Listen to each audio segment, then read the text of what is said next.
Hi friends, welcome back to sweeties kitchen. ఈరోజు recipe వెల్లుల్లి cabbage fry అయితే prepare చేస్తున్నా. ఈ రెసిపీ అన్నంలోకి, చపాతీలోకి, అలాగే రోటీలోకి కూడా చాలా బాగుంటుందండి. టేస్ట్ అయితే వెల్లుల్లి ఫ్లేవరే ఉంటుంది. టేస్ట్ అయితే సూపర్ ఉంటుంది.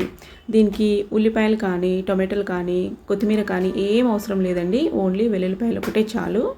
వెల్లుల్లిపాయలు, అలాగే జీలకర్ర, ధనియాలు, ఇంకా సాల్టు, కారంకి సరిపడా కారం పొడి వేసుకొని మనము మసాలా లాగా అయితే దాన్ని దంచి పెట్టేసుకోవాలి.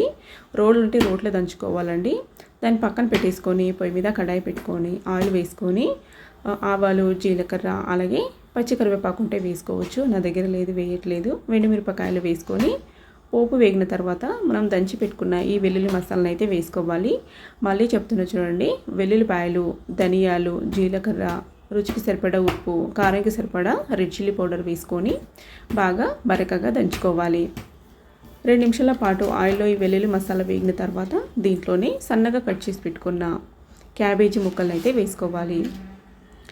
చాలా బాగుంటుందండి టేస్ట్ అయితే. అలాగే వర్షాలు కూడా పడడం స్టార్ట్ అయినాయి కదా, మనం ఈ విధంగా వెల్లుల్లిపాయల క్వాంటిటీ కూడా అప్పుడప్పుడు ఎక్కువ తీసుకుంటూ ఉండాలి. అప్పుడే మనకి హెల్త్ కూడా చాలా బాగుంటుంది అన్నట్టు. కొద్దిగా పసుపు వేసుకోవాలి. వెల్లుల్లిపాయ పేస్ట్ కూడా అవసరం లేదండి, మనం వెల్లుల్లిపాయలు వేసుకుని ఉంటాం కాబట్టి ఇదే ఫ్లేవర్ చాలా బాగుంటుంది. టేస్ట్ అయితే మొత్తం ఈవెన్గా మిక్స్ చేసుకోవాలి. అలాగే సాల్ట్ కూడా మనము వెల్లుల్లి మసాలాలు వేసుకుని ఉంటాం కాబట్టి తర్వాత చూసి యాడ్ చేసుకోవాలి. ఈ విధంగా మధ్య మధ్యలో కలుపుకుంటూ బాగా మెత్తగా సాఫ్ట్గా మగ్గేంత వరకు ఫ్రై చేసుకోవాలి. వాటర్ కూడా యాడ్ చేసుకోవరాదు. వాటర్ వేసుకున్నా కూడా టేస్ట్ అనేది మారిపోతుంది.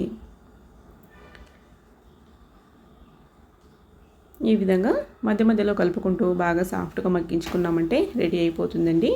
టేస్టీగా, హెల్తీగా వెల్లుల్లి క్యాబేజీ ఫ్రై అయితే రెడీ అయిపోయింది. మేమైతే నైట్ డిన్నర్కి రోటీ కాంబినేషన్గా అయితే ప్రిపేర్ చేసాము. మీకు కనుక ఈ రెసిపీ నచ్చినట్లయితే లైక్ చేయండి, షేర్ చేయండి. ఇలాంటి మరిన్ని రెసిపీస్ కోసం మా ఛానల్ అయితే ఫాలో అవ్వండి. Thank you for watching. Bye.